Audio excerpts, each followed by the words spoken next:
Hello guys, so let's go for a staycation. So ഇത് possible ആയെന്ന് വെച്ചാൽ എൻ്റെ ഹസ്ബൻഡിൻ്റെ ഫ്രണ്ടിൻ്റെ സൺഡേ ബർത്ത്ഡേ ആണ്. സോ ആ ഒരു ഫങ്ഷന് വേണ്ടിയിട്ട് സെറ്റ് ചെയ്ത് 2 days ആയിട്ടുള്ള ഒരു ട്രിപ്പാണിത്. ലപ്പീത്ത എന്ന് പറയുന്നത് ദുബായ് ആൻഡ് പാർക്സ് ആൻഡ് റിസോർട്ട്സിലാണ് നമ്മൾ പോകുന്നത്.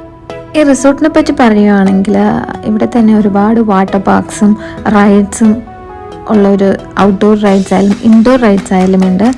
സോ നമ്മൾ പ്ലാൻ ചെയ്തിരിക്കുന്നത് ഒരു 2 day ട്രിപ്പ് പോലെയാണ്. ചെക്ക് ഇൻ കിട്ടിയതിന് ശേഷം നമ്മൾ ആദ്യം റൂംസിൽ പോയി ഫ്രഷായി ഫുഡൊക്കെ കഴിച്ചു. പിന്നെ ബർത്ത്ഡേ ബോയിനെ പറ്റി പറഞ്ഞില്ലല്ലോ, ഇതാണ് ബർത്ത്ഡേ ബോയ്. തുള്ളിച്ചാടി പോകുന്നുണ്ടോ, റയാൻ എന്നാണ് അവൻ്റെ പേര്. He's to naughty. സോ അപ്പോൾ നമ്മൾ ഫസ്റ്റ് ഡെസ്റ്റിനേഷനായിട്ടുള്ള വാട്ടർ തീം പാർക്കായ ലെഗോലാൻഡിലേക്ക് പോകാനായിട്ട് സ്വിമ്മിങ് സ്യൂട്ടൊക്കെ ഇട്ട് നമ്മൾ ഇറങ്ങിയിട്ടുണ്ട്. So stay tuned.